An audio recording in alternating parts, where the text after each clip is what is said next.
సోమవారం జగిత్యాల జిల్లాలో జరిగిన ప్రజావాణిలో భాగంగా మాజీ జెడ్పీ చైర్పర్సన్ వసంత ఓటర్ లిస్టులో తప్పులు తడకలు తొలగించాలని కోరుతూ కలెక్టర్కు ఫిర్యాదు చేశారు.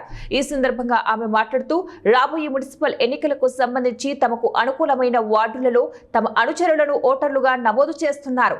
అంతేకాకుండా గ్రామీణ ప్రాంతాలలోని వారిని పట్టణంలో ఓటర్లుగా నమోదు చేస్తున్నారు. బీఆర్ఎస్ ప్రతిపక్షంలో ఉన్న ప్రజా గొంతుకగా ప్రజల కోసం పోరాడుతోంది. జగిత్యాల మున్సిపల్లో కూడా గత బీఆర్ఎస్ ప్రభుత్వ హయాంలోనే అభివృద్ధి పనులు జరిగాయి. కొత్తగా ఏజీఓ కూడా తీసుకువచ్చి అభివృద్ధి పనులు ఈ ప్రభుత్వం మొదలు పెట్టలేదు.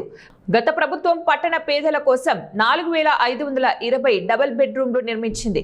కానీ ప్రస్తుత కాంగ్రెస్ ప్రభుత్వం వారికి మౌలిక వసతులు కూడా కల్పించడం లేదు. పట్టణంలో వార్డుల వారీగా రిజర్వేషన్లలో పారదర్శకత పాటించాలన్నారు.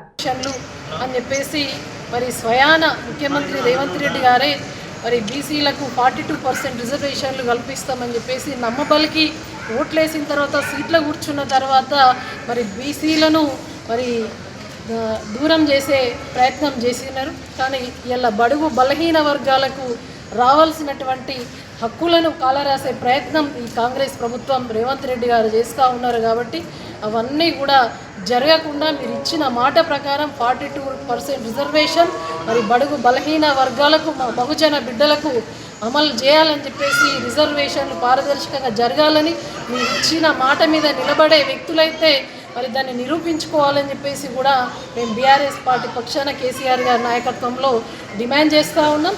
ఇలా జైత్యాల్ ఒక కలెక్టరేట్ భవనం ఉన్నది. జైత్యాల్ పట్టణంలో ప్రజలకు అనుకూలంగా ప్రజలకు సౌకర్యంగా ఉన్నదంటే ఇది కేసీఆర్ గారి ఆనవాళ్ళు అని చెప్పేసి మరొకసారి తెలియజేస్తూ ఉన్నాం.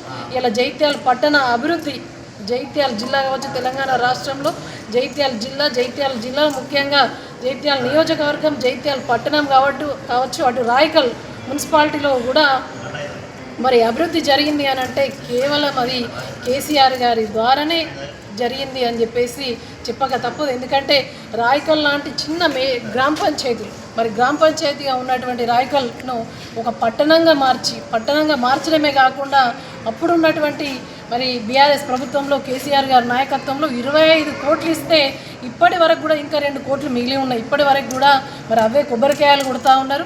ప్రజలకు సంక్షేమం అభివృద్ధి 2 కళ్ళలాగా